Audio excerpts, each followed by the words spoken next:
আপনার পরিচয় বলেন। ভুল হলে পরিচয় দিতাম। ছেলেটা কে বলতো? যেই হোক, টাঙ্কি মারবি না, সাবধান।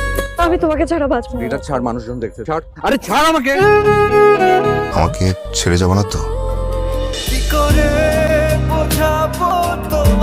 প্রতি বছর এই ঈদের নাটকগুলো চমক দেখালেও সবচেয়ে বড় চমকটা নিয়ে এসেছে 2026 সালের রোজা ঈদে। কারণ সম্প্রতি ঈদ উপলক্ষে এমন 10টি মনোমুগ্ধকর নাটক মুক্তি পেয়েছে যেগুলো 2026 সালকে স্মরণীয় বানিয়ে দিবে। গোলাপি আমার না, জগলাবে সুরাই দিব তোর বাপের না।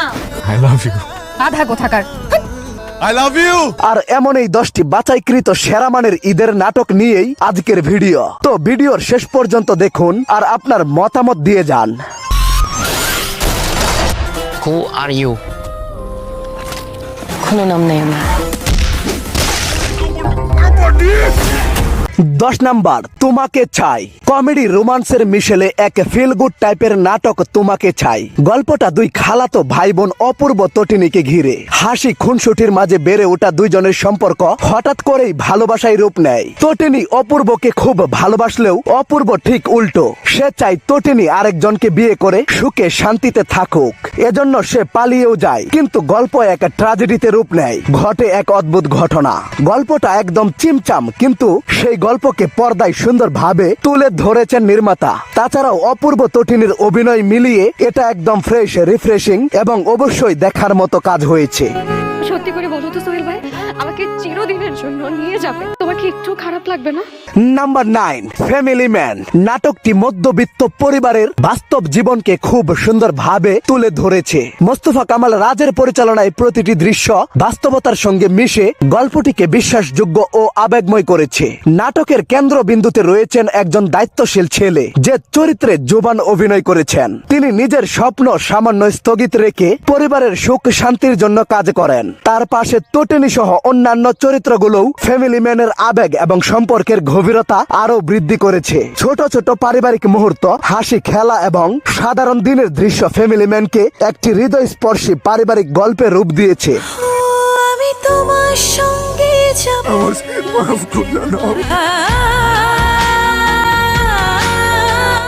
আজকের 8 নম্বরের ক্যাকটাস সম্প্রতি আলোড়ন তৈরি করা এক রহস্যময় বাংলা ওয়েব সিরিজ, যেখানে হ্যাকার মানসিব জেলে বন্দী। তার মুক্তির শর্ত হিসাবে তাকে চট্টগ্রাম বন্দর থেকে রহস্যময় একটি কন্টেইনার গোপনে পৌঁছে দিতে হবে। মিশনের মাঝ পথেই কন্টেইনার থেকে বেরিয়ে আসে অনুরা নামক একটি মেয়ে, যার উপস্থিতি পুরো খেলাটার দিক ঘুরিয়ে দেয়। মেহজাবিন চৌধুরী অনুরা চরিত্রে শক্ত ও রহস্যময় উপস্থিতি দেখিয়েছেন। তাছাড়াও পরিচালক শিহাব শাহিন শেষ দিকে এমন টুইস্ট দেন, মাথা পুরোই হ্যাং হয়ে যায়। আসলে ক্যাকটাস মূলত একটি স্পাই অ্যাকশন থ্রিলার সিরিজ, যেটা ক্রাইম, প্রযুক্তি ও দেশপ্রেমের এক জটিল মিশেলে উপস্থাপন করা হয়েছে।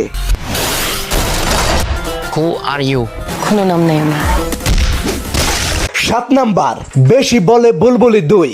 যারা ঈদে বেশি খাওয়া দাওয়া করে ফেলেছেন তারা এই নাটকটা দেখার আগে পেটটা একটু জাকি দিয়ে নিয়েন, কারণ হাসতে হাসতে আপনার পেট ব্যথা হয়ে যেতে পারে। একজন হিসেবে কিপটে জামাই এবং তার বাচাল বউয়ের অস্থির একটা কম্বিনেশনে তৈরি হয়েছে এই নাটক। দুজনের এই স্বভাবগত পার্থক্য থেকেই তৈরি হয় অসাধারণ সব মজার মুহূর্ত, যেগুলো দর্শককে হাসিয়ে যায়। তবে গল্পটি শুধু হাসির মধ্যে আটকে থাকেনি, ধীরে ধীরে সম্পর্কের গভীরতা সামনে আসে। সব মিলিয়ে এটি একটি সুন্দর ব্যালেন্স নাটক, যেখানে আছে হাসি, আছে বাস্তবতা আর আছে হৃদয় ছুঁয়ে যাওয়া আবেগ। Number 6, college days. Prabir Roy চৌধুরীর পরিচালনায় কলেজ ডেজ হয়ে উঠেছে স্মৃতির পাতায় লেখা স্মৃতিমাখা এক আবেগ গণগল্প।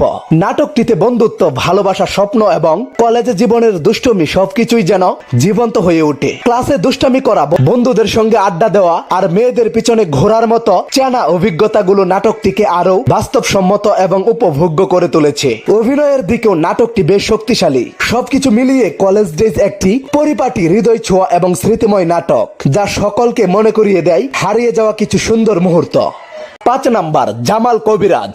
দর্শক নন্দিত ও জনপ্রিয় পরিচালক সুব্রত সঞ্জীবের ঈদের নতুন নাটক জামাল কবিরাজ। এতে অভিনয় করেছে মুশফিকার ফারহান, তানিয়া বৃষ্টি সহ আরো অনেকে। সেই আদিম যুগের কবিরাজি চিকিৎসার উপর ভিত্তি করে নির্মিত হয়েছে নাটকটি। এই নাটকে জামাল কবিরাজের মতে সব ধরনের সমস্যা বা রোগে কবিরাজি গাছগাছালির চিকিৎসা কার্যকর। আসলে কি তাই এবং কোন চিকিৎসা উত্তম জানতে দেখতে হবে নাটকটি। এই নাটকটিতে একটি সুন্দর বার্তাও দেওয়া হয়েছে। জামাল কবিরাজ চরিত্রে মুশফিকার ফারহানের অভিনয়ও ছিল দুর্দান্ত। 4 নাম্বার, অযোগ্য। ইশতিয়াক আহমেদ পরিচালিত অযোগ্য নাটকটি মানুষের ভালোবাসার জটিল অনুভূতিকে সুন্দরভাবে ফুটিয়েছে। গল্পের মূল থিমটি একজন মানুষকে নিজের ভালোবাসার অযোগ্য মনে হওয়া এবং হঠাৎ ভালোবাসার জালে আটকে পড়ার দ্বন্দ্বকে ঘিরে। জুনায়েদ বাগদাদি তার চরিত্রে দ্বিধা ও অস্থিরতাকে খুব প্রাকৃতিক ভাবে উপস্থাপন করেছে। তানজিকা আমিন ডাক্তার চরিত্রে সাবলীল ও প্রাণবন্ত, আর তাদের কেমিস্ট্রি বাস্তবসম্মত এবং নাটকের আবেগকে আরো শক্তিশালী করেছে। আপনার নিয়ে কত স্বপ্ন দেখছি।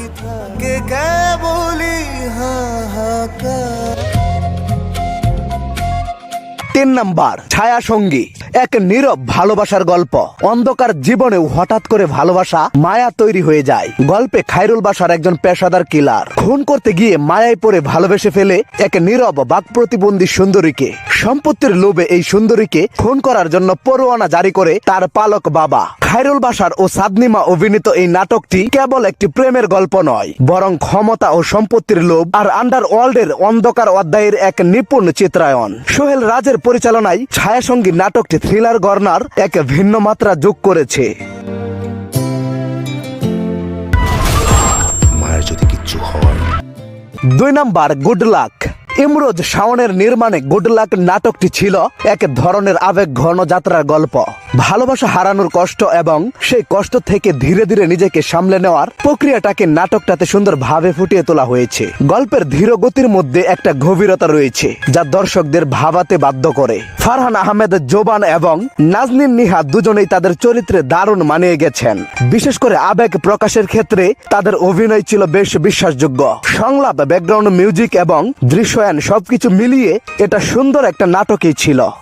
1 নাম্বার, তুমি যখন এলে। একটি মায়ের মানসিক সংগ্রামের গল্প, যিনি ডিভোর্সের পরেও সন্তানকে নিজের কাছেই রাখতে চান। সন্তানের পিতা জোর করে তাকে মায়ের কাছ থেকে দূরে রাখলেও তানজিম সাইরা তটিনী তার অভিনয়ে মায়ের রক্ষণশীলতা, মমতা ও দুশ্চিন্তা খুবই স্বাভাবিকভাবে ফুটে উঠেছে। এই সংযত অভিনয় গল্পটিকে আরো বাস্তবধর্মী ও আবেগময় করেছে। পরিচালক রুবেল হাসান খুবই নিখুঁত ভাবে দেখিয়েছেন আধুনিক অ্যারেঞ্জ ম্যারেজের বাস্তবতা, যেখানে সম্পর্ক ভাঙলেও দায়িত্ব, বিশেষ করে সন্তানের প্রতি টান ঠিকই থেকে যায় আগের মতো। এটা শুধু একটি ভালোবাসার গল্প নয়, বরং দায়িত্ব, দূরত্ব আর নতুন করে শুরু করার সাহসের গল্প। আজকের পর্বটি এখানেই শেষ করলাম। তবে 2026 সালের এই ঈদে মুক্তিপ্রাপ্ত কোন নাটকটি সেরা তা কমেন্টে জানিয়ে দিন। এরকম ভিডিও পেতে চ্যানেলটি সাবস্ক্রাইব করে আমাদের পাশে থাকুন। ধন্যবাদ সবাইকে।